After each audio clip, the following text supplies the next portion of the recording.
Welcome in, everyone, to another edition of the GSMC College Football Podcast, brought to you by the GSMC Sports Network. I'm your host, as always, Tommy Brzee. It is Tuesday, January 28th around here, and we have a great show for you today. We're going to start doing a little bit of a fun exercise. I'll do if I was the college football commissioner. I'll break down my scheduling ideas, CFP ideas, portal, and governance, and we'll probably get into a couple more of these things a little bit deeper in the week, probably get into a little bit more detail, but wanted to give you guys a little bit of an idea of what I would do if I was the commissioner of this sport. Then we'll get into the first-year head coaches, get into a couple grades for them. I have 8 coaches here, still a couple more that I didn't have a chance to get to, but definitely some big-time head coaches, especially Kurt Cignetti, kind of setting the way for the first-year head coaches. Then we'll get to the teams with the most to prove in 2025. We did this yesterday. Want to follow it over to today because I think there's a lot of other teams that I didn't quite get to. And then we'll finish it off. We'll do my favorite portal pickups on the offense, and then in the fifth segment, we'll do the defense. We'll kind of do all the portal stuff at the very end of the show. But before we jump in, I do want to remind you all we get tons of questions and comments throughout the show, and the best way for you all to get your question on the screen, we can have fun back and forth here, is to use the super chat. At the bottom of the chat on the Sports Network page, you can click that $, add any question, comment you'd like. It'll pop up on the screen, and we can have fun back and forth here. Definitely want this to be as interactive as possible, so utilize that, and we can have a fun back and forth throughout the show. But let's jump into this, and let's talk about what I would do if I was the college football commissioner. There's a lot of stuff, I'll be totally honest with you. So I'm only going to get into 4 major categories. I'm going to get into scheduling, I'm going to get into the CFP, the portal, and kind of just the governance overall of college football. Obviously, there's much more details to get to. NIL and all of that stuff is a totally different mountain to climb, a different day. But let's go ahead and jump into this, and we'll start with one of the rather easier ones of the bunch, in my opinion, and that's just the scheduling throughout the season. And this doesn't necessarily mean the entire calendar of college football, because that's something we can get into throughout the next couple of segments, or next couple of sections. But when I look at the college football world we have right now, the fact that we play different schedules throughout the country is just ridiculous. Now, there are going to be harder schedules in the SEC and the Big Ten comparative to the Big 12 and the ACC. That's just inevitable. But the idea that we play totally different structures of games, totally different structures of schedules, is just ridiculous. And the way that I see it, I think the best way to put it is you have 9 plus 2 plus 1. That's the format we go forward with. You have 9 conference games, you have 2 conference games against other power conferences, and then you have 1 group of 5 opponent. Now, there's some wiggle room if you wanted to do 1-2, if you want to do 1 power conference and 2 group of 5 games. I could get on board with that, but at the end of the day, I think 9 conference games is the most important part of this. We have to have every conference playing the same amount of games. Now, I understand that, yes, the SEC, a 9-game schedule in the SEC is harder than a 9-game schedule in the ACC or the Big 12. That is undeniable, but the reality of the sport is we need more data points. We need more idea of where these teams are, and we don't need a scenario where we go into the last week where we don't know any of the scenarios going in the Big 12, going in the SEC for that championship game, because we're all very, very confused about how everything plays out, about the tiebreakers, about everything in between. You add one more data point to that SEC schedule, a lot of that is cleaned up before the last weekend. You have a little bit more ability to kind of plan this stuff and make sure you're in good standing and not confuse teams back and forth all throughout the year. So I do think it's one of those things that it just feels like a layup to me. I understand the SEC is going to push for this very aggressively against this, and I totally get that. But at the end of the day, it just makes sense. All these teams playing 9 conference games just makes sense. I want more conference games. I want them to meet a little bit more, and I want all of those games to really hold a lot of weight for everyone that's playing them. So I do think that's a pretty easy slam dunk, if I'm being honest. As far as the group of 5 compared to the power conference, I prefer more power conference games because I want more data points between these conferences. I want to know without a doubt who the best conference in the country is, because this year it seemed to be the Big Ten, and then you go back to the regular season, you see there's 7 teams in the SEC that were in the top 15 to end the year. So there were a lot of really great teams over in the SEC and in the Big Ten. I want to see them play each other more. I want to see them play the ACC and the Big 12 more. So I think 2 conference games against other power conferences will do you a lot of good. Also, no FCS games. I apologize to the FCS, but the reality is there are other ways to keep them financially subsidized without them playing the games in the fall and without these teams getting essentially a bye week before they play their rivalry game. So that feels like a pretty easy one to me. Now, we'll talk about the CFP schedule and all of that with Army-Navy. That's a precarious situation and one we need to very badly figure out, because if Army and Navy were to get to the CFP, How would that be handled? That's a huge conversation and definitely something we need to discuss, but let's go ahead and get into that a little bit. Let's talk about the CFP and what I would do with it. So, the biggest thing here is I would go back to 8, maybe even 6 teams, if I'm being totally honest. That's the way that I think this thing should go. I think there's probably 8 teams every single year that are really national title worthy. Now, there's been some years where there's only 2 or there's only 3, but the reality is I think 8 or 6 are probably the right number. Let's work in reality here for a second, because even if I was commissioner tomorrow, I'm not getting enough support to drop this thing back down to 8 or drop it back down to 6. So you're going to have to build from it. You're going to have to go to more teams. And as I see it, I think 16 is the right number. I like 12. I like 14. I don't think it's quite what 16 is. And I think it really takes out a lot of the weird advantages / disadvantages of having a bye, of having, not playing your conference championship, but getting into that first round and like Ohio State did and having kind of a pseudo bye, if you will. So there's a lot of different things that go into having bye weeks that I don't think we necessarily need. If you have the 1 seed playing the 16 seed and you have the 2 seed playing the 15, I really don't think they need a bye. I don't think they need anything else helping them out along the way. Also, the first 2 rounds I think would be home games for the higher seed. I think that adds a little bit to the games. I think it brings a little bit of energy to these things, and I think it makes these players play a little bit harder early in the regular season because you want one of those top 8 seeds. You want to make sure that you're in a position to play a home game in your second round if you were to win. So that's something we can talk about. Should conference champions get into those top 8 seeds so they can get 2 home games? That's definitely a debate, definitely something that can be discussed. But overall, I wouldn't have any auto bids. Frankly, like in my ideal scenario, I wouldn't have any auto bids.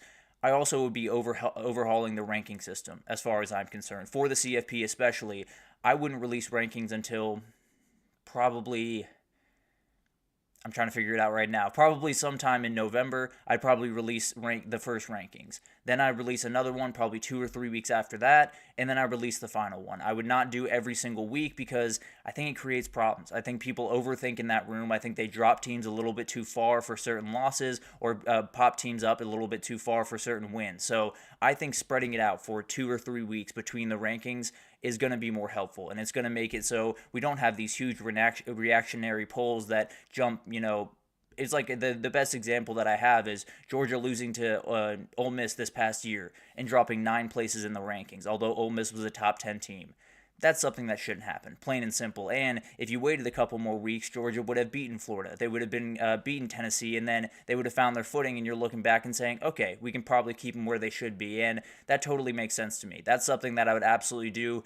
I also would try to overhaul the preseason rankings. I would try to get rid of those as best I can because I think it creates a little bit of a bias towards certain teams that last the entire year. But in terms of the schedule of this thing, it's really tough because you have conference championship week. First of all, I would push it up 1 week the entire season and then give them another bye week. Wouldn't change the end of the year by any means. So we're still working from that November or December 7th, at least this year, was the conference champion. The first Saturday in December is the conference championship week. And then from there, I think you go first round would be on Army-Navy week. So that's something that would have to be figured out. Do you want to move it to week 0? Do you want to move it to maybe rivalry weekend and just give it a little bit more of a pedestal? It's a complicated issue. There's no doubt about that. I still want that game to get as much love as it deserves, but when you're looking at the schedule right now, it's way too spread out. It's way too much, and we're going to have to use that Saturday one way or the other. So that's something to think about. The 14th, maybe the 13th and the 14th, use that Friday as well. Quarterfinals, the exact same thing. The 20th and the 21st. Semifinals, I think you just play them on the 1st. You play, a Rose Bowl or you play whoever on that 1st, and then take 10 days, play the championship on that Saturday of the 11th. And this would obviously change next year, the dates of all this, but at the end of the day, why not play it on a Saturday? I really don't understand it. You could play it on the 13th, I suppose, but at the end of the day, I fully believe that playing this thing on a Saturday is the way it should go, and you're probably going to have to work with the NFL on some of this scheduling stuff, but the reality is, it seems like they're coming to the table right now, and the NFL is more than happy to maximize their income as long as it, or maximize college football's income as long as it keeps their pockets full, plenty full as well. So I don't really see an issue with this. I don't see a negative to this, and you could do some great things with the portal with this as well, and that's the other part of this. The transfer portal is a problem. There's no doubt about that. There's a lot of different things about it that are great. There's some things about it that are just downright terrible. There's no doubt. And I think you look at, in my ideal world, these kids would sign 1, 2, or 3 year contracts. That's the way that it would go.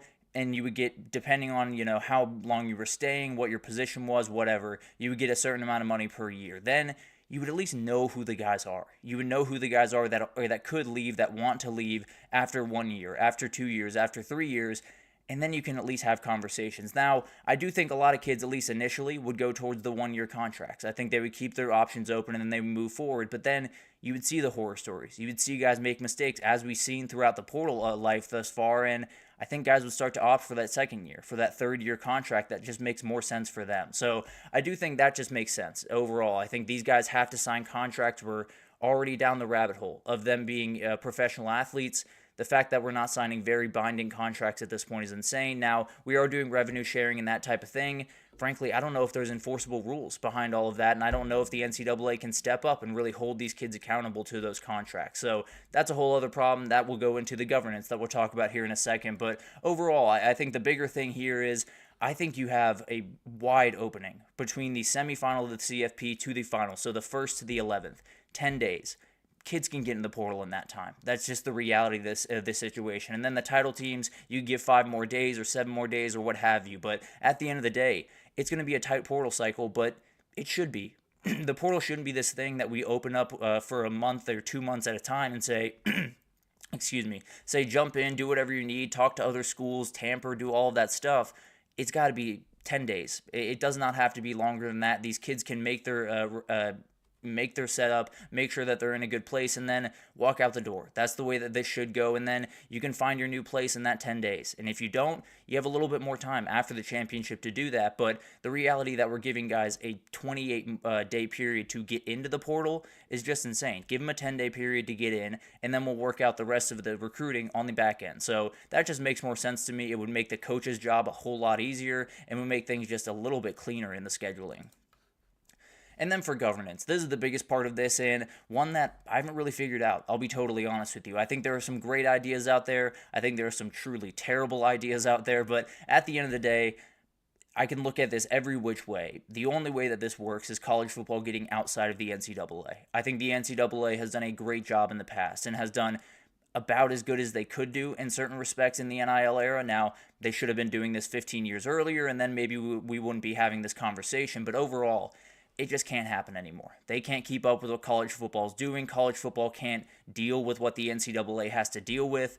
We have to move forward. This is a full-on professional sport. Other college sports, not so much at this point. So we have to move forward. We have to move beyond the NCAA. Maybe the CFP takes over as a kind of governing body, and that makes total sense to me. Then you got to get into the players' union. I think that has to be a thing because we're watching agents take advantage of kids left and right. We're asking kids to pay 20% agent fees. You should never be paying that. If there's a recruit watching this and someone says you should pay a 20% agent fee, they're lying to you, plain and simple. And it's something that we have to figure out. We have to give these guys, former players, former coaches, people to bounce off of to say, that is ridiculous. That is not the way that this should go. That is not the way any of this should go, and have these guys move forward with confidence. That's the biggest thing about this is we have to make sure that this player empowerment movement is being utilized in the right scope. We have to make sure that they're being put in the right position going forward, and if we don't, then we're not doing the good thing for the sport or the players. So I think a players' union is pretty much inevitable in some respects, but I think it's got to happen pretty quickly. And then that leaves the commissioner issue. What's going on, Anthony? Nice to see you. But that does bring up the commissioner issue. Do you want the guy to kind of lead the way with an iron fist? You don't need one guy, plain and simple. I think we've all seen what could happen if you have one guy steering a sport, and you don't want that. I think you have to have kind of a board of people, and Nick Saban has said he doesn't want to be the commissioner. I think he very well could be a part of that group. 15 to 20 people, let's say, former coaches, former players, some NIL types, maybe some lawyers, maybe some media people, whoever it is. It's got to be people that love this game. There's so much in this world that is so confusing, that is so out of this world, that is so just annoying, is the best way to put it, if I'm being totally honest. But the reality is, there has never been a bigger time in college football and in college sports in general where there are more people paying attention to the problem, where there are more people saying we have to fix this, and there are more people saying we got to take action, including Nick Saban, including a lot of former head coaches. I think you could very easily get Nick Saban, Jim Tressel, Mac Brown, a lot of these former head coaches to say, at least give their 2 cents. Maybe they're not sitting on the board every single year, but at least they're a part of this conversation. And the reality is, I know a lot of things about a lot of people that are doing this stuff. The one thing I know about those 3 guys and a lot of former head coaches is they care about these players and they care about the game that they're coaching. And that's the biggest part about this, is you have to find a way to, and Anthony, you're absolutely right. The reality is conferences are, I don't want to say a problem in modern day college football, but the idea of conferences being their own entities and having totally different rules, totally different officiating staffs, totally different everything, just doesn't do the sport any good. It makes things very confusing. It very much hurts the sports overall, and you do want the conferences to be specific on the field. Off the field, they should have all the same rules. There's no doubt about that. And then, the NFL just has to get involved at some point, as far as I'm concerned, Anthony, whether it's from a scheduling perspective with the CFB, that's almost a given, but even from an NIL perspective, maybe I was talking about that 10 to 15 people, wouldn't be a bad idea at all to bring a couple of NFL guys down to help out with a changing world, no doubt about that. But overall, the governance of the sport is going to be complicated. There's going to be a lot of people with a lot of ideas. There's going to be some people that are just looking to make a quick buck off this sport. We have to find the people that aren't. We have to find the people that care about these kids, that care about the sport, and move forward with them. The reality is, I'd love to be the college football commissioner. I don't necessarily think I'm too qualified to be the college football commissioner. So it's a great thought exercise. I'm more than happy to help if anyone wants help throughout the next little bit. But the reality is, the biggest thing in the sport, the biggest problem in the sport, is the people running the sport right now don't love it. The people running the sport right now don't see these players as real commodities, as real commodities in this sport. They just don't. That's the reality. They want to make the most money they can. We have to find people in there that are willing to say no to money and willing to say yes to the health of the sport, plain and simple. And it won't be as hard to do as it was 5 years ago or 10 years ago. So that's going to be an awesome thing to watch. Obviously, if I was commissioner, I wouldn't just have one commissioner. I would have multiple. I'd have a board to kind of go along with me, and it'd be filled with former players, former coaches, NFL people, NIL people, whoever I need to make sure that we put this sport on the best track possible, and we make sure that it's all about the players and the most important parts of the sport, the players and the coaches. So we'll get into that in more detail probably later in the week, but let's take our first break here. And when we come back, let's talk about first-year head coaches. Let's give some grades to guys like Sharon Moore, Kurt Cignetti, and Jed Fish. We'll get into all of that right after this, so stick with us. I feel like I'm losing my mind. Is everybody in the world blind? Please, Lord, give me a sign, a sign. I feel like I'm losing my mind. Is everybody in the world blind? Please, Lord, give me a sign, a sign. I wanna be the greatest. Everybody on the fake shit. I look around and feel like everybody is the fakest. I make this every day and I'm impatient, hoping one day I blow up from the basement. Statement, the top is so vacant. I don't hear shit that I think is amazing. Waiting for my day when I'm playing sold out shows for 1,000 faces. Hey, give me that crown, get in my way and to be put down. It ain't your place, all this my town. If I want that shit, then I'll get it right now. I'm losing it, the noose it fits. I'm losing shit, a stupid myth. You choose to live or choose to dip. You choose to fight or lose your grip and lose a gift. I feel like I'm losing my mind. Is everybody in the world blind? Please, Lord, give me a sign, a sign. I feel like I'm losing my mind. Is everybody in the world blind? Alrighty, welcome back everyone. We just talked about what I would do if I was the college football commissioner. A lot of more things that I would do if I was that, but at the end of the day, got into a couple of different things here. And Anthony, in terms of the NIL stuff, I totally agree. I do think we need to have some people from the NFL, some people from baseball, some people from just these professional sports to give us a better idea of where to move forward. What I will say is I do think we need, I do think we need certain former players that have played in the NIL era, or at least, player activists in that room, because I do think there's a little bit of, let's just make the most money, or not necessarily that, but let's just save the most money for these teams. Let's put them in the best position. We got to make sure that the players are getting fairly compensated as well. So a combination of all those guys definitely would be a huge help, and obviously those NFL and MLB and all of those guys would have a much better grasp on all this stuff than we would right now. So But let's move forward. First-year head coaches were a huge topic of conversation when they were hired and especially throughout this year. And let's get into this because there were a lot of great head coaches. There were really not too many head coaches that entirely missed the mark this year.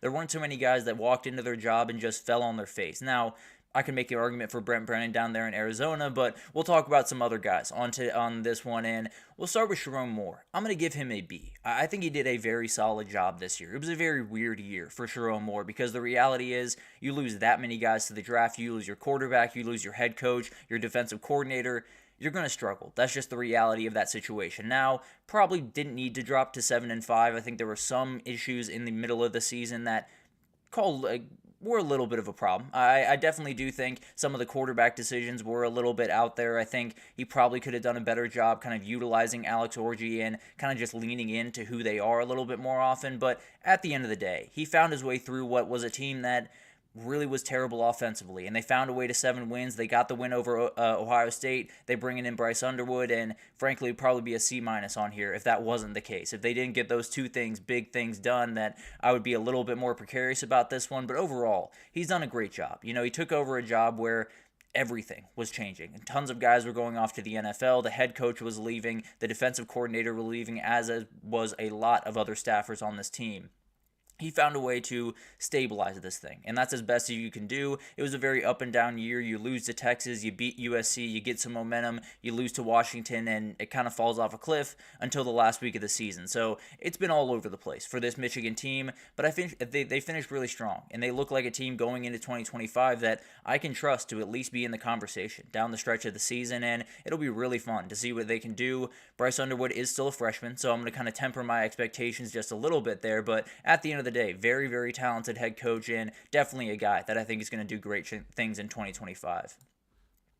Curt Cignetti, I give him an A+ as well, if I'm being totally honest. I think he's one of those guys that he did such an incredible job this year. It was a job that Indiana is the losingest program in college football history. It is not one that is used to where they were this year. And a lot of Indiana fans have said, we were talking about, I feel like someone had said college basketball better than college football. I disagree, of course, but there were some Indiana fans that said, I love college basketball, but going through what we just went through, nothing's touching what college football is. And that's what it is. It's incredibly special, and Curt Cignetti brought that to Bloomington this year. So you have a guy that just one of the best motivators in the entire sport. His players play incredibly hard for him and follow him just into the fire every single week. And then you look at all the guys he brought in from JMU, but not even that. You bring Curtis Rourke from Ohio. You bring in CJ West from Kent State, and you make a really, really good group up front. It's a very, very vicious group, and a group that never played like they were an underdog. They never played like they weren't supposed to be on the field. They never played like they were 10-point underdogs. They never played scared, really, throughout the season. Now, the Notre Dame and Ohio State game maybe left a little bit to be desired in certain respects, but overall, it was a remarkable year for this guy, and definitely a guy that I have a ton of respect for, and we'll see what happens in 2025. 2025 is going to be a huge year for him because what happens with replenishing this roster? It's a lot of guys walking out the door now. You still do have a good foothold in this team, but definitely some things that are going to have to be replaced, especially that quarterback and Curtis Rourke. So going to be an incredible thing to watch throughout this offseason, but this year, Curt Cignetti definitely takes the cake for first-year head coaches. Jedd Fisch, I have a B- here. I think it was one of those years where he was up against it. Kind of like Sharon Moore over at Michigan, but almost worse, if I'm being totally honest with you, because you lose Kalen DeBoer and you don't lose him to the NFL, you lose him to another program. So a lot of the guys follow him on over there. You lose a lot of your staff, and you're left in a place where it's Will Rogers to start the season, and then you have Damon Williams Jr. coming in as a freshman, very talented. That's the only gripe I have here. I think he should have started earlier in the season. I think he probably should have pulled the trigger pretty early on. Now, Will Rogers was playing good football, so it's not necessarily to tear down Will Rogers by any respect, but there was a moment in this season where it felt like, okay, Washington's not going to make a run to a CFP spot. They're not necessarily going to be in the Big Ten conversation. Let's just get the guy ready for 2025. And they did that later in the season, but I probably would have done it about halfway home, if I'm being totally honest. But again, a very minor thing that doesn't necessarily change the way I think about Jedd Fisch. And I think when you look at 2025, setting up really nicely. Damon Williams has showed enough to feel confident in him going into next year. The running back room with Jonah Coleman is going to be really, really fun to watch. And the wide receiver room is very talented. With Denzel Boston, you brought in Omari Evans. I think it's going to be a really fun team. I've already talked about them being kind of a dark horse as far as I'm concerned. I think they're going to be really fun in 2025. Anthony, what worries me about Franco is he might leave as a coordinator or a head coach at a bigger program. That makes sense. There are different guys out there that are going to be hard to pin down. And the reality of this business is you're always trying to find your way up. There's no doubt about that. So there's going to be some bouncing around when you talk about a lot of these head coaches and a lot of the staffs around these head coaches. But the best head coaches find a way to reload. Nick Saban had a coordinator taken from him, which felt like every single offseason, and he found a way to rebuild it. I think they're going to be in a position where you'll find out who the great head coaches are compared to the just good head coaches. Moving on to Deshaun Foster here, this is kind of a rather quick one. I just kind of wanted to give a quick shout out to him because he came into a year where UCLA was buried. No one believed that they were going to play well. No one believed that they were going to be even remotely close to competing for anything in the Big Ten, and they weren't, not necessarily. But they also had an unwinnable schedule to start. They played LSU, they played Ohio State, they played Penn State, they played Oregon, they played all these teams that they just weren't beating, plain and simple. It didn't matter what Deshaun Foster did. They were not winning those games. Big changes came throughout the back end of that season, and they did stumble a couple of times in the back end, but the reality was they made a huge amount of strides in. When you look at that team right now, when you look how they operate and how he operates, just feels like one that's going to keep climbing, and at a certain point, you're probably talking about UCLA the same way we're talking about USC and Washington right about now. Fran Brown. This might be one of my favorite head coaches in the country. He is so much fun to watch, and he's done an incredible job over there at Syracuse this year. Finding your way to 9-3, getting that big-time win over Miami to end the year, remarkable. It's an absolutely incredible thing, and it's one of those things that he goes up to Syracuse, and he's the DB coach at Georgia, and he goes up there, and really the only people that were confident that he was going to succeed were Georgia fans, and were Georgia people and people that understood who he was, because the job that he did down there was downright incredible, and it wasn't necessarily, he was absolutely incredible at finding the right talent, or seeing the diamond in the rough, or anything like that. He's just a great motivator. He's a great man. He's absolutely someone that you were willing to follow him into the fire. No matter who the players are behind you, it was going to be very easy to get those guys to love that coach, and it happened very quickly. Kyle McCord succeeded in a lot of respects because of Fran Brown and because of the energy he brings every single day. A lot of the other guys on that team would say the exact same thing. So, remarkable head coach. This was not necessarily a team that when you look down the roster, you said, wow, they got dudes all over the place. They had a lot of potential on that team, no doubt about it, and they got about every little bit of that potential out. Now, you move forward without Kyle McCord, you move on to Ricky Collins likely as your starting quarterback. It'll be interesting to see what he can do in 2025, but I cannot think higher of Fran Brown, and frankly, I think he could be a guy that's taking over a big-time job here in a couple of years. Manny Diaz, I'm going to give a B+ here. Did an incredible job around Duke this year. Getting to 9 wins, you brought in Malik Murphy. Didn't necessarily hit the way that you wanted to, but made plenty of plays throughout the year, and then you played elite defense. That was the way that they were going to win. I think they won what felt like all of their games, if I'm being totally honest. It felt like they won by 3 points overall, but the reality is, remarkable job from him coming in. I think they're in a position now where you just got to build from this. Now, you are changing at quarterback. Darian Mensah's coming in at 2025. Malik Murphy was, I don't want to say pushed out, was ushered out of the building, if I'm being totally honest. Darian Mensah was brought in to be their quarterback. Very talented quarterback. I'm a little bit surprised that they pulled the trigger there, but at the end of the day, very talented quarterback that can do some great things for them. But Diaz is a guy that I think he's going to be awesome. I think he's going to continue to be in these positions where he's going to be a really hard out every single year in. Maybe if he can hit another one next year, maybe he finds another big job. He had that one down in Miami, did not go the way that he wanted it to, but at the end of the day, could be able to bounce back, maybe get, I don't necessarily want to say which job because I'm not sure which ones are going to be opening, but a very good first year. I think it's going to develop into a really fun 2025. Anthony's got a couple of questions here.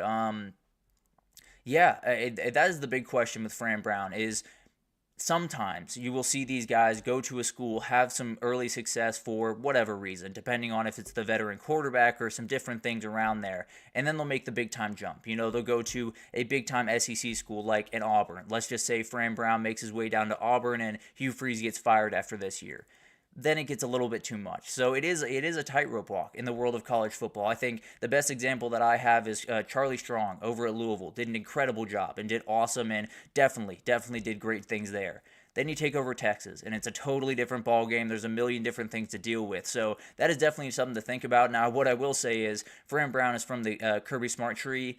He's going to be able to handle those people. There's no doubt about that. So I have a little bit higher hope there, but it's going to be really interesting to see what happens there. Yeah, absolutely. I do want to see what happens in that recruiting cycle, and definitely I do want to get into that recruiting cycle just a little bit later in the week, so maybe we'll take an early view on that and kind of see where all the top end guys might end up going. So we'll get into that in time, but Mike Elko is the other guy here. He did a great job here. You know, it wasn't perfect by any means. I mean, you start 7-1 and 5-0 in SEC, you finish 8-5 and 5-3 in SEC.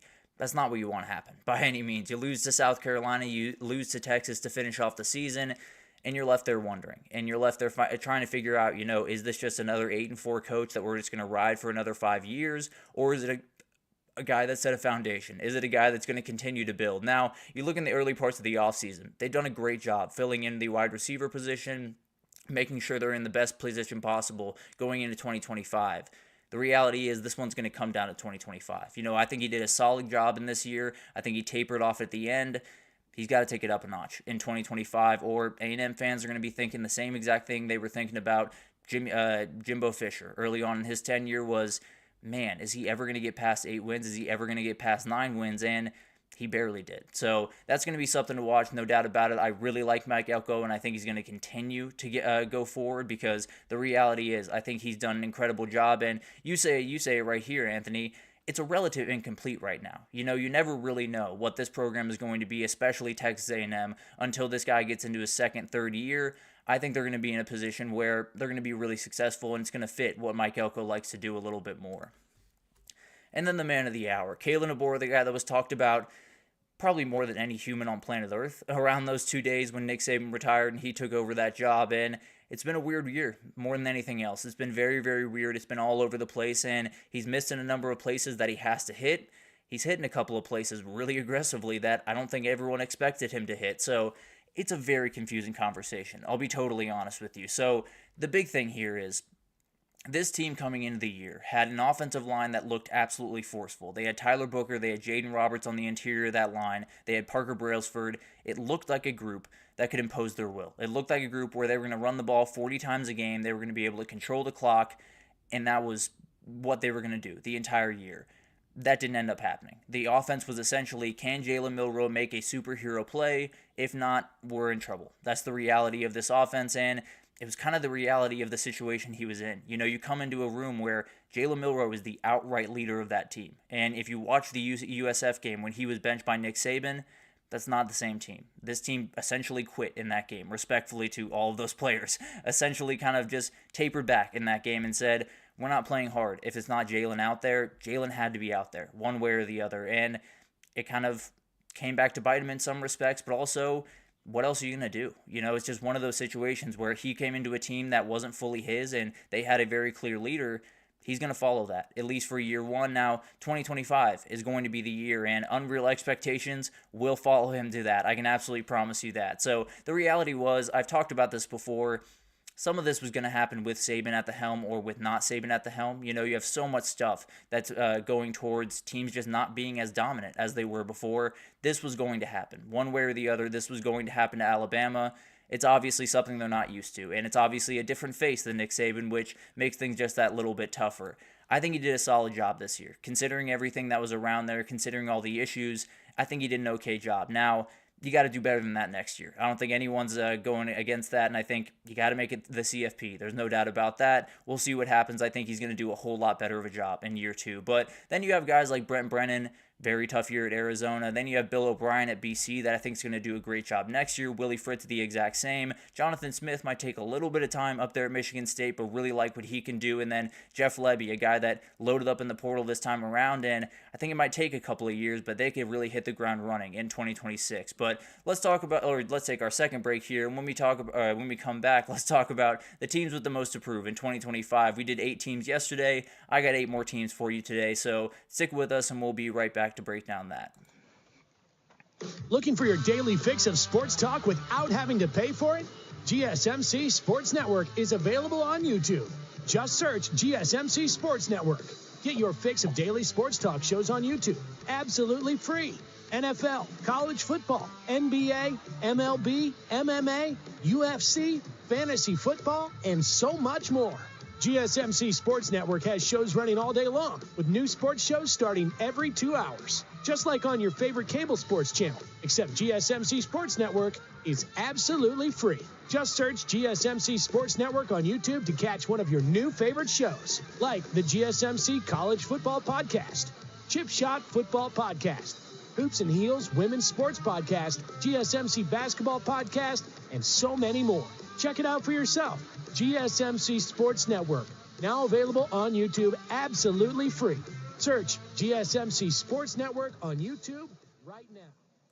Alrighty, welcome back everyone. We just talked about the first-year head coaches. Gave a quick grade for all of those guys. I think Kurt Cignetti was setting the pace. I think everyone understands that. I think Fran Brown did an incredible job over at Syracuse, and Kalen DeBoer walked into an unfair situation and didn't quite hit the mark the way that he wanted to in 2024. I think he might very well hit the mark in 2025. But we'll get into that in a little bit more detail later in this week. But teams with the most to prove as we head into 2025 is a huge topic of conversation. We did 8 yesterday. I got 8 more for you today, and we will dip into the Big 12 today, which we didn't do yesterday, but definitely some teams down there that I want to watch very closely. And we'll start with the team that has to do it. Oregon's got to be a team that's in the mix. And the reality is, I think they're kind of in the Texas spot, like we talked about yesterday, where it's a program that is very good, that you can feel confident that is going to be in the CFP conversation pretty much every year while Dan Lanning, while Steve Sarkisian is there. You got to break through. At some point, you got to make sure that everyone understands that you can take that next step. And Oregon, almost a little bit more so than Texas, because you remember last year was they lost to Washington twice, and that was what kept them out of the CFP. And then this year, you get to the CFP, and then you meet the team that you beat earlier in the season. You get absolutely railroaded. And now you're looking forward, and you're saying, man, did we really take the step forward that we really needed to this year? You're going to have to do it at some point. And 2025 is going to be a huge year for that. You are breaking in a new quarterback. You do have a number of guys leaving for the NFL, so there's a little bit of leeway here. I think more so than some of these other teams on this list, but the reality is you got to be in the mix. You don't necessarily have to win a national title. You got to make sure that you're in that conversation, and if you're not, then you're in a position where the confidence around Dan Lanning just slowly starts to taper, and that's never what you want to happen. I think Dante Moore has all the ability in the world to win them a national title. I think they are plenty good enough to win a national title. They will be someone that expects to win a national title. At a certain point, you got to break through, and then it's going to be one of those things that someone's going to have to break through. In fact, we'll talk about who's the next head coach to win their first title probably later in the week, and Dan Lanning would absolutely be on this list, but he's got some things to figure out, and if 2025 is not the year, people will be wondering if the year is ever going to come. So that's going to be really interesting to watch. That's an interesting question, Anthony. I do think there are certain things about what Dillon Gabriel does that when you are put in holes, I think it's hard for him to find his way back into games. Now, it's not to say that he doesn't have that ability. It's just to say every single time, he's not quite the take the top off the defense type guy. He's not necessarily the guy that's going to throw every single laser you possibly need over the middle of the field. He's going to execute the offense in front of him, and that's a great attribute, no doubt about that. But when you're down 14 or 21 points, you got to take some risks, and that's not necessarily what he likes to do, so that's definitely something to think about, and maybe Dante Moore can bring a little bit more to that offense, a little bit more of that downfield passing game, and definitely a little bit more of that mobility that Dillon Gabriel loved to bring us. And then I got Washington here. They're kind of in a funny spot going into 2025, so I don't want to put a ton of pressure on them, like you have to make the CFP or it's a failure. But the reality is, in the CFP world, we're going to have teams like Washington or possibly a team like TCU, and that's kind of the thing I'm worried of is you go out there and say you do 7-5 this year. Damon Williams Jr. goes up and down. You play relatively good football, but definitely slip up against the bigger teams and maybe have a couple of upsets here and there that you don't necessarily love. The question becomes, are they just another TCU? Are they just a team that the stars align perfectly for that 2024 run, and they're never really going to be able to find their way back up to that top? And the problem with that is, if you do that in this next year, then you got Michigan in the mix again. Then you got Oregon. Then you got Ohio State, Penn State, Indiana, Illinois, and all of these other teams that are really building up pretty quickly. So 2025's got to be the year. Now, I really like this Washington team going into 2025. I think they are super dangerous. Don't know if they're going to be competing for an CFP spot, but they're absolutely someone that needs to bounce back and at least show people that they're not necessarily going anywhere. They're not, falling back into the abyss after an incredible year. They're going to get to, let's say they have to get to 8 wins or 9 wins to really show everyone that they're in a position to continue this way forward, and then maybe 2026 is the year that they get back on top of the sport in some respects. Texas A&M is one that you've had something to prove for a very long time, and you've taken a long time to prove it. I'll just put it that way. But Texas A&M fans are getting impatient, and it's kind of unfair because it is Mike Elko's only second year, but the reality is you lose games to South Carolina getting blown out, Auburn, and Texas to end the year, people are going to have some questions, plain and simple. So it's going to be really interesting to watch this unfold, and it's one of those teams that you could get on track very early, you could get off track pretty early. You go to South Bend up in week 3, you got to make sure you, I don't want to say you have to win that game, but it would put you in a very good position if you were to win that game. You'd be in a position where the SEC would be yours again. You'd be in a position where you could walk into there, win a couple of games, be sitting on top of that conference, and then you just got to finish this time around. Now, this schedule is not easy for A&M, but it is navigable. There's definitely some spaces where they can make some big-time plays. I think they avoid Georgia. I think they avoid Alabama. I could be wrong about that, but for whatever reason, I'm thinking they're avoiding Alabama, and I think 9 wins. At least get into the conversation in 2025 and at least be in a position where you don't look up at the end of the year and you see 8-4 on that record book anymore, because that's got to be so annoying for A&M fans. Get beyond that 8-win mark and at least continue to build towards 2026. Tennessee's a team that, if it's not now, then when? As far as I'm concerned, you have Nico Iamaleava going into his 3rd year in this offense, feeling very confident in what he can do and having all the ability in the world. I think you have guys on the outside that are going to make play after play. You do lose the running back in Dylan Sampson. You brought in Star Thomas that I think is going to be a great player. The offensive line is a little bit touch and go right now, but they picked up some great players. Sam Pendleton over from Notre Dame. They picked up, they got Zalance Hurd back. They're going to be more than fine at that position. And then it's going to be one of those things where it's got to be the quarterback. It's got to be Nico Iamaleava stepping up in a big way, because he's going to be the biggest part of this team. No, there's no two ways about that. He's going to have to make play after play after play throughout this year, and they should have the talent at the quarterback position and around the quarterback position to win the national title, plain and simple. I'm not necessarily saying they need to do that, but let's just say they need to at least compete in the SEC a little bit more toughly for that SEC title. And then they got to win a CFP game. They got to find a way to not go into another person's building or to invite someone into their building and be able to get that win. One way or another, that has to happen, or you're looking at Tennessee and saying, is this just who they are? They're just going to hang out right outside the CFP but never really be a danger to get in. That's a huge worry. And without Nico Iamaleava, or with him possibly going out the door, it could get tougher very quickly, and then recruiting could kind of dry up pretty quickly around there as well. Moving forward to the Big 12, Utah's got a ton to prove in 2025, and this is totally different than some of the other teams I just talked about. They don't need to get to the CFP. They don't necessarily need to win the Big 12 or anything like that. They got to make sure that they're moving in the right direction. Frankly, I think the only reason that Kyle Whittingham didn't retire this year was because he wanted to go out on the right note, and I don't know what the right note is for him, but the reality is, they're too good of a program. They're too well coached. They have too much talent that they got to be able to get it done. And I love the piece of Devon Dampier coming in from New Mexico. Very electric guy that can add a lot to that offense.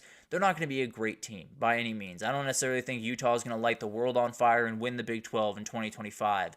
They got to bounce back a little bit. They got to show people that they can get to 8-9 wins, that they can put themselves in position to really become the program that Kyle Whittingham built up. And then I would have to assume he's going to pass the baton on to Morgan Scalley, and then we'll see what happens from there. But Utah's got to deliver, or there's going to be some questions of, can they even handle the Big 12 right about now? Oklahoma State's the other one that I don't know what happened to this team, guys. I have no earthly idea. They brought back a 7th-year starter in Alan Bowman. They had one of the best running backs in the country in Ollie Gordon coming back. They had the most veteran group at offensive line, and they did nothing the entire year. It was all over the place, and I don't know if there was behind-the-scenes issues. I don't know if there were different things that really kind of went into that, but overall, it was terrible. It was not near what Oklahoma State should be, and they got to find a way to bounce back. Now, I'm going to do my best to pronounce this quarterback's name. I apologize to him. I apologize to his family if I do mispronounce it. But Maya Luiaki.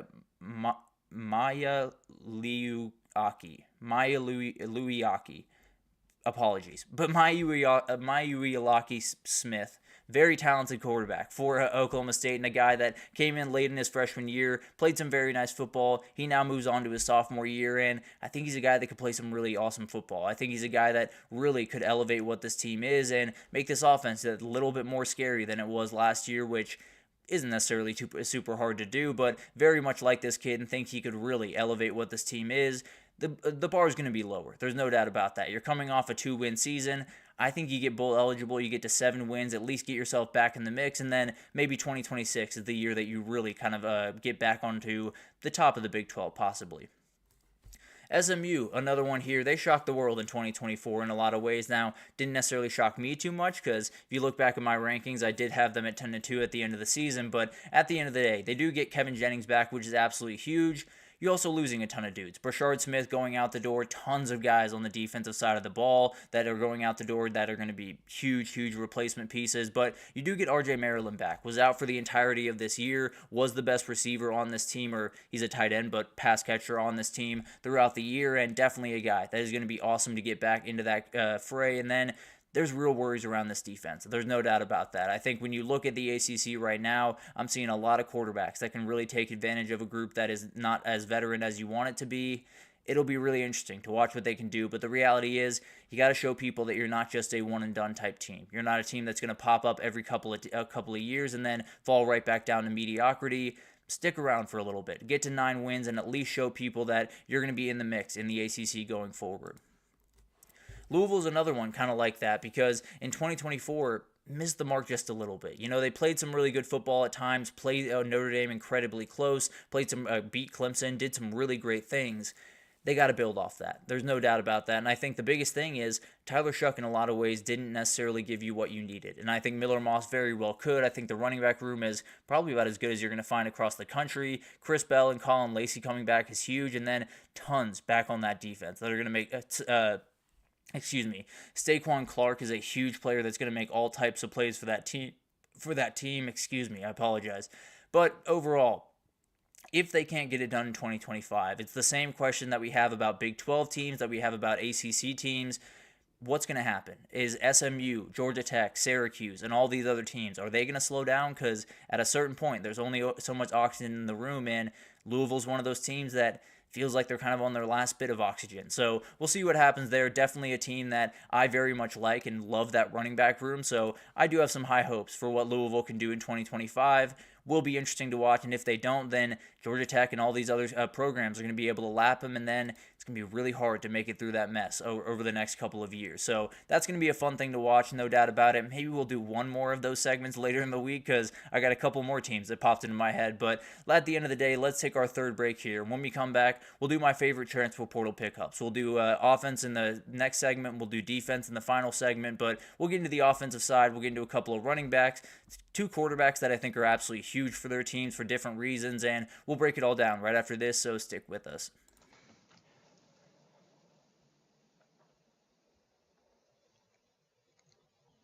For the best and latest podcasts available anywhere, go to the podcast app on your cell phone and type in GSMC to access free content-rich podcasts on health and wellness, book reviews, sports, entertainment, relationships, social media, movies, technology, finance, and even weird news. Subscribe and download the GSMC Podcast Network's family of shows, available everywhere podcasts are found. Alrighty, welcome back everyone. We just talked about all the teams with the most to prove as we head into 2025. There's a couple more teams that I have on my list, so we'll probably do at least one more of these later in the week, but let's go ahead and get into all my favorite transfer portal pickups. And some of these guys will be big-time names that you'll all know. Some won't be names that are readily on your mind, but you've heard of. Definitely will be a really interesting group in. You saw a ton of movement throughout this last winter cycle. Obviously, not too much of it was around the quarterbacks. Now, there were some big-time quarterbacks, and we'll talk about a couple of them here in a second. But overall, there were a lot of guys flying around, and I have a couple that really stood out to me. Fluff Bothwell, and it's not just because of his name, but he was a great running back for South Alabama this past year, went for 832, 13 touchdowns, 7.5 yards per carry for this kid. It was incredible throughout his time at South Alabama, and now you bring him over to Mississippi State, and I think that's the biggest thing for me. An offense that wants to move fast, an offense that wants to play around with different paces and make things really tough and throw the ball around a good bit.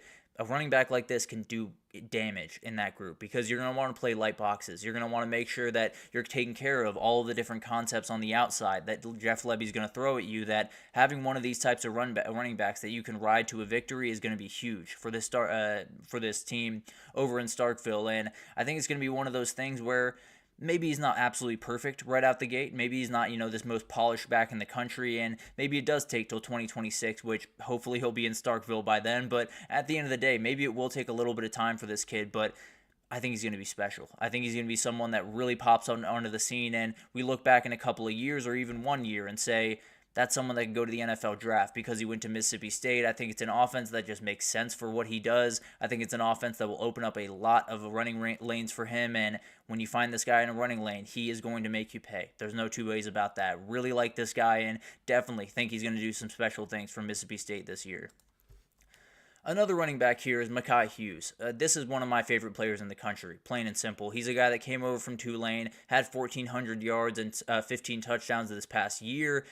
As good as Jordan James was, I think I might just prefer Mekhi Hughes, if I'm being totally honest. Now, he did struggle against some of the better defenses that he placed throughout the year, but he also had an offensive line that struggled against that group as well. So I'm not necessarily going to hold it against him too aggressively. I do think the bigger thing here is the pass game is going to be lethal. The pass game is going to be terrifying at Oregon. That's what defenses are going to have to prepare for.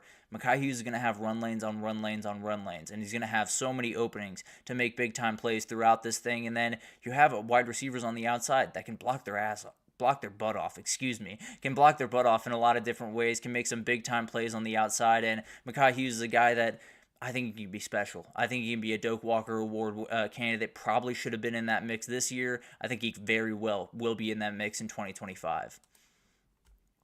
A little bit of a twofer here, but C.J. Donaldson and Max Clare finding their way over to Ohio State is as massive as can be. C.J. Donaldson comes into a place where he could be a true star in 2025, if I'm not mistaken here. I think he's one of the more underappreciated guys when he was at West Virginia, but he's definitely a guy that can make every single play you want, especially between the tackles. Very, very talented at running downhill, and will give a little bit of that edge that Quinshon Judkins gave. Definitely will be the edge that C.J. Donaldson gives. And then you have James Peoples to kind of play off of as kind of the Travion Henderson of the group, if you will. And then Max Clare, a dude at tight end, an absolute freak, one of the better pass-catching tight ends in the country, and definitely a guy that, when you look back on the elite Ohio State offenses, the ones that absolutely tore through people and made life miserable, and this one was a little bit different because it only happened in the last 4 games of the season, but in terms of the offenses that were just ridiculous throughout the year, they always had the tight end. They always had someone to kind of give them that security blanket, give them that one big crosser over the middle of the field throughout the game. Cade Stover's the one that I remember most readily, but there were tons of other guys throughout the last couple of years. I think it's a huge piece to the Ryan Day offense and the Chip Kelly offense. I think they're going to open it up just a little bit. Now, Chip Kelly's something we can talk about later in the week. Might not be in Ohio State too longer, but we'll get into that in time. But C.J. Donaldson's going to be a great player that I have super high expectations about. I think Max Clare could be a John Mackey Award winner as far as I'm concerned. He's an elite talent and definitely a guy that, in the right offense with the right quarterback, could do some really special things. John Mateer is the first quarterback here, and it's really just, I think, the world of this kid. And he's an elite athlete in every sense of the word, but it's kind of because the offensive line of Oklahoma is so bad. The reason that I like this one so much, because you needed a guy like this. You needed a veteran guy that is more than comfortable running around, keeping his heart rate slow, and making the throw that you badly need him to make. The offensive line won't be elite in 2025. I bet that it won't even be great. It might not even be good. But the reality is, you have to find a way to make plays. One way or another, this quarterback has to find a way to make plays. Michael Hawkins was a great player at getting away from pressure, at running for first downs. John Mateer is a guy that can get away from pressure and then throw the ball downfield for a 20-yard gain. He's the guy that can get away from pressure like 3 different times and then make the third down run that you badly need and put his shoulder down at the end of it. he is a guy that Oklahoma just needs right now. They need a quarterback that can really take over the reins, that can say, this is my game right now, and I'm going to do what I need to do to go win it. It might not be a perfect year. There's no doubt about that. I do have worries about some of the pieces around him. I think they've done a relatively good job of filling in some of the gaps that have formed. I think they'll have to do a little bit more in the spring, but it's one of those things where Oklahoma needed a guy that could take over games, especially with his legs, and I think they might have gotten one of the best in the entire country at doing that. Billy Edwards is the other guy I want to talk about here, the quarterback that found his way from Maryland to Wisconsin. This guy was just behind the worst offensive line in the country. I'll be totally honest. There are a lot of bad offensive lines. If you watch the Maryland game, this guy was running for his life the entire time, and he still was one of the top passers in the Big Ten throughout the year.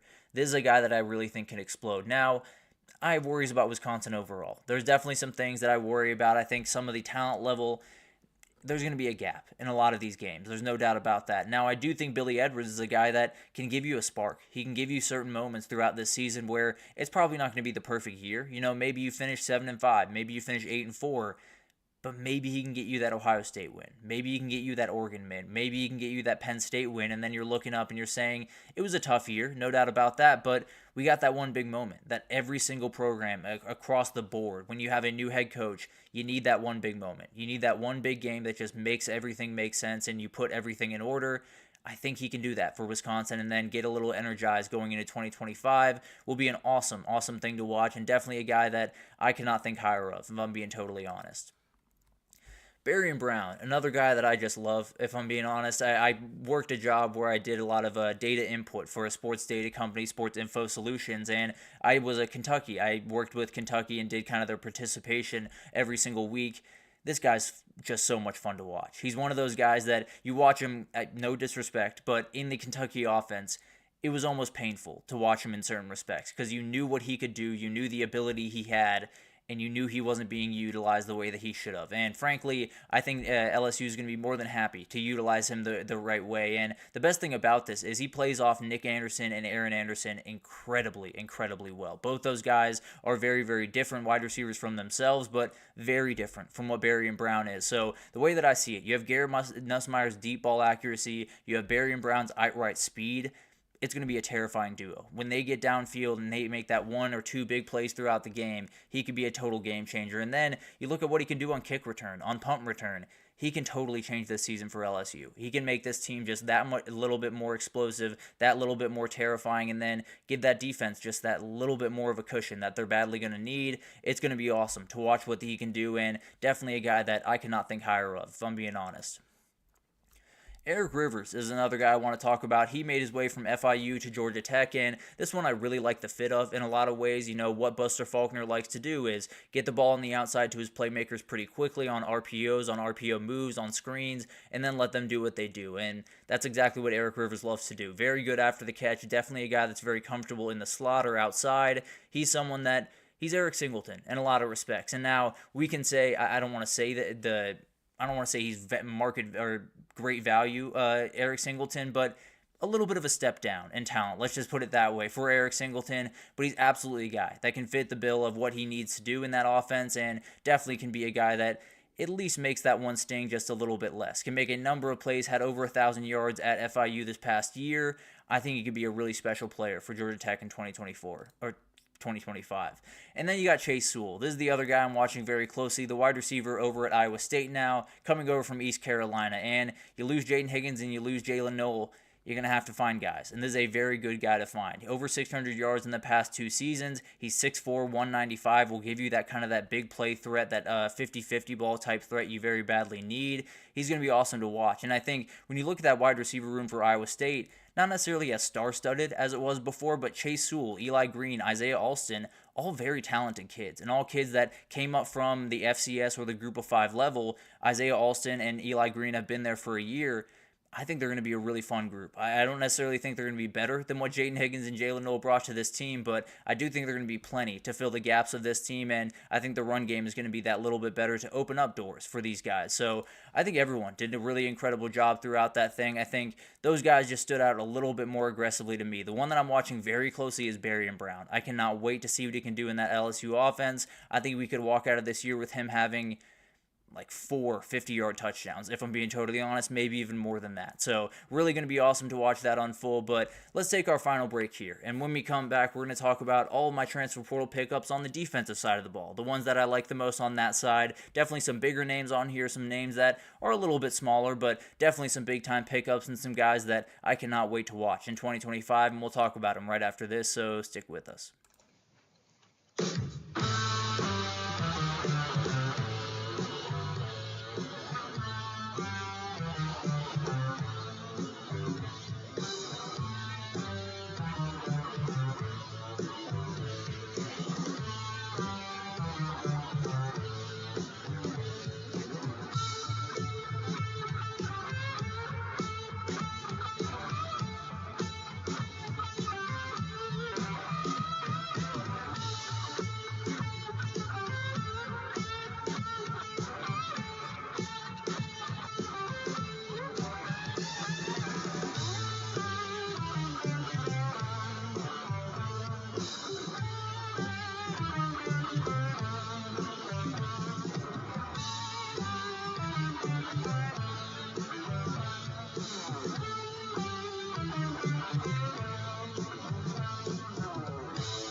Alrighty, welcome back everyone. We just talked about my favorite transfer portal pickups on the offensive side of the ball, and now it's time to do some defense. Let's go over to the other side of the ball and talk about my favorite transfer portal pickups on this side. And there's some big names on here. There are some names that are a little bit more under the radar, but definitely some guys that are going to make some big-time effects for their team. And we'll start on the back end of the defense with Tacario Davis. This is a guy that could have gone to the NFL, plain and simple. Now, maybe the grades were a little bit later than he wanted to and wanted to kind of have that prove-it year, but the reality is he could be in the NFL right now. He could be getting ready for the draft. He found his way back to Washington to reunite with his old head coach, Jed Fish, and he's a guy that I think could be incredible for this team. And I think the biggest thing about it is it's a contract year for him. He fully understands that. You know, these guys come back for one more year. They understand that they don't hit that year, the stock's only going to get worse. So he's going to give everything to this team and make sure that he's in the best shape he possibly can be. I think he's someone that's going to be incredible. And losing a guy like Jabbar Muhammad is absolutely huge, and he was sorely missed this past year on the outside. Now you have that guy right back. You have that lockdown corner that you can really trust in. It opens up just so many things in the defensive playbook. So I think he's a very, very talented kid. I think he's someone that really could develop into maybe a second, third round, maybe even first round pick, depending on how the season goes. And he gives that Washington defense a very big need at that cornerback position. Patrick Payton, the other guy, he was one of the biggest names on the market, so not overly surprising that he's one of my favorites, but I think he's going to be a star in 2025. I really do. I think he's going to be a guy that gets double-digit sacks. I think he's going to be a guy that really tears a lot of people to pieces, if I'm being totally honest. And I think it has everything to do with what Blake Baker does. I also think it has everything to do with the guy that's going to be wearing number 7 right behind him. Harold Perkins is going to create just so much confusion. He does such a good job of, maybe he's not getting to the quarterback every single play, but he's taking up about 2 offensive linemen, which means someone's unblocked and someone's making a play on the quarterback. So overall, you know, when you talk about how good Patrick Payton is and how much attention you want to put his direction, can't really do that with a guy like Harold Perkins. He can't really do that with a lot of the edge rushers that LSU has been able to bring in with Jack Pryburn and Jamari Butler and all those guys. So it's going to be tough. If you got to get this guy one-on-one over and over and over again, you're going to have a really rough day, and Blake Baker does a great job of getting his guys one-on-one. So it's going to be awesome to see what happens with this group. I think this is a guy that can really have double-digit sacks, can become a first-round player after this year. Everything's just got to fall into a place just a little bit, and I think he's more than talented to figure this thing out. Dylan Tiananmen is another guy I wanted to talk about. Remarkable player coming from Purdue to Oregon. And when you talk about that Oregon back end, they brought in a lot of guys from the portal. A lot of those guys just walked out the door, including guys like Jabbar Muhammad, Brandon Johnson, some very talented, very veteran players have left that group. This is the guy that you get to fill that. And frankly, he could be the green dot guy next year. Now, you usually give that to a linebacker, so we'll see what happens there. But he's a very, very smart, very experienced guy that absolutely will be a leader of this defense. And I think he's one of those guys that He's probably going to be more of a run help type safety. That's just kind of what he does the best, but he's more than capable in coverage, and it will be really awesome to see what he can do. He's going to face a lot of really good tight ends throughout that year, and it'll be really interesting to see what he can develop into. But frankly, I think him at Purdue was special. I think him at Oregon could possibly end up being a first 3-round picks, maybe in the second day of the NFL draft. He could go very early, as far as I'm concerned.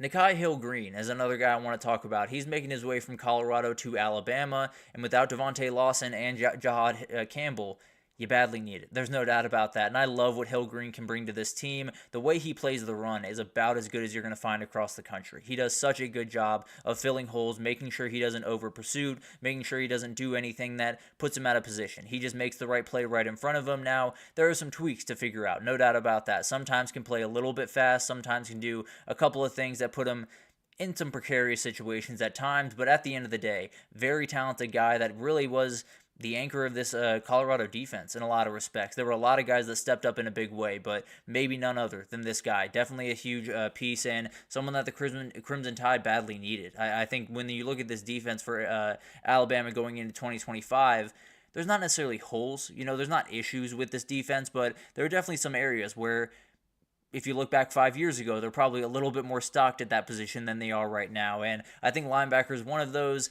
I think they're going to be in a position to make some big-time plays in 2025. And I think this guy could be, honestly, SEC first all-first team. I think he could be that special in 2025.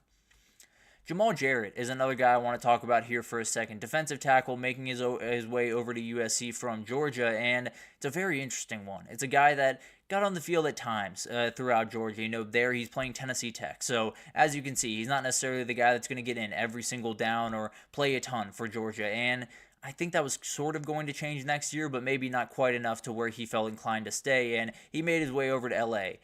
And the big question is, how much can you get out of him, at least initially, because USC needs just about everything right away. They don't necessarily have the luxury to wait for this guy to get into order, because he waits a little bit longer. That defense, comes up flat in 2025.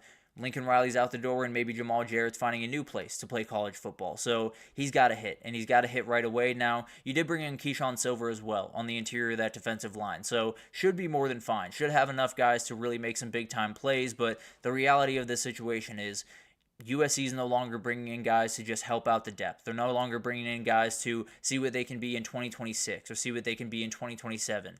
They're bringing him to play right now, and they're bringing him in to make big-time plays right now. So he's a great player. I cannot think more of him, and definitely a guy that I really much enjoy and think is going to be a great player for USC. But he better hit, and he better hit quickly, or you might just be finding a new head coach over there in LA. Ethan O'Connor is the other guy I want to talk about, a cornerback heading over from Washington State to Miami. It's going to be interesting to see what he does, because I do think from an outright talent level, he might be a little bit behind some of the other corners that have been brought in by Miami, a Chris Brantley, or a Xavier Lucas even a couple of days ago. Definitely the guys that might be a little bit further along physically than what Ethan O'Connor is. That being said, this is a very long and rangy corner. This is a guy that can really kind of assert his dominance at the point of attack, because he's got longer arms. He's going to be able to get that first punch, that first jam, and then work from there. He's also a guy that up in the air, when the ball's in the air, he absolutely can make every play you need him to make. He's definitely very, very good in man coverage, and I'm not necessarily saying you can give him one side of the field and totally leave him alone, but I do think you can have a lot of confidence in this kid. And frankly, I think he's just getting going. I think he's just getting started, and maybe it won't be right away for this Miami team that he becomes a star, but I think in time, he could become one of those players that we look back on and say, how did more teams not go after that kid in the portal? Because he definitely deserved it, and definitely was a guy that I think can explode onto the scene in 2025. Devontae Smith, not that Devontae Smith, but yes, the corner that was at Alabama, now is at Notre Dame. This was kind of early on, so went a little bit under the radar, but when you talk about losing a guy like Xavier Watts, there's not much you can do to replace that ability. There's not much you can do there. What you can do is try to replace that veteran leadership, and I think they did that here. It's a very, very talented guy, a guy that was around Nick Saban, has been around Malachi Moore, and around a lot of these really talented guys for Alabama. He knows what it looks like. He knows what leadership looks like. He knows what he's going to be asked to do. Now, he does have guys to bounce off of. I think Jordan Clark is not going to shy away from being a leader. Neither is Leonard Moore. Neither is Christian Gray going forward. It might be the very best back end in the country, but overall, you need that stabilizer. You need the leader in every single back end across the country. For Texas, it was Jahdae Barron. For Notre Dame, it was Xavier Watts. For Ohio State, there's an argument to be made for either Lathan Ransom or Caleb Downs. So at the end of the day, you need that guy on the back end that can get everything in order. I think this is going to be that guy, and I think he can make some great plays in the slot position. He's a little bit more capable of covering some of those tight end or even some slot receivers that he's going to need to. It's going to be awesome to see what he can do this year, and definitely a guy that I thought the world of at Alabama. I think he's going to do some really special things up there in South Bend. And then we got Cole Wisniewski, one of my favorite players in the country. He made his way from NDSU to Texas Tech, and I think he's just going to be an incredible player. When you look at this Texas Tech defense from a year ago, there was talent on that field. And not necessarily elite talent overall, but definitely enough talent to play better football than they did. I can almost promise you that. And you look forward to what they need when you go into 2025. They need just about everything, but the biggest thing to me is you need that center fielder. You need that guy that can communicate to all of the back-end players and make sure they're fully in order, because when you look over at the Big 12, you're going to find a lot of drop 8 coverage. You're going to find a lot of guys that love to drop 3 or 2 safeties and make sure that they're in order and make sure you keep everything in front of you. That's exactly what Texas Tech is going to do. That's exactly what Cole Wisniewski loves to do. So it's going to be awesome to see what he can do in 2025. I think he's a guy that really could develop into a first-team All Big 10 or Big 12 type guy. That is how good I think this kid will be, and I think he's one of those that, again, another one that I think they're probably going to wish they put a little bit more attention into this guy. He's very, very smart. He's a winning football player, and definitely a guy that probably not going to miss a lot of tackles for you. You're going to play very, very smart and very disciplined, and cannot wait to see what he can do. Very talented kid, and has a lot of athleticism on the back end as well. So cannot wait to see what he can do. And a Texas Tech team that badly needs a leader, I think they definitely got that leader. But a remarkable portal class. I think we had a lot of big-time names. The quarterbacks were a little bit all over the place. You don't know what to think about Jackson Arnold at Auburn. You don't really know what to think about John Mateer over at Oklahoma. Carson Beck going to Miami.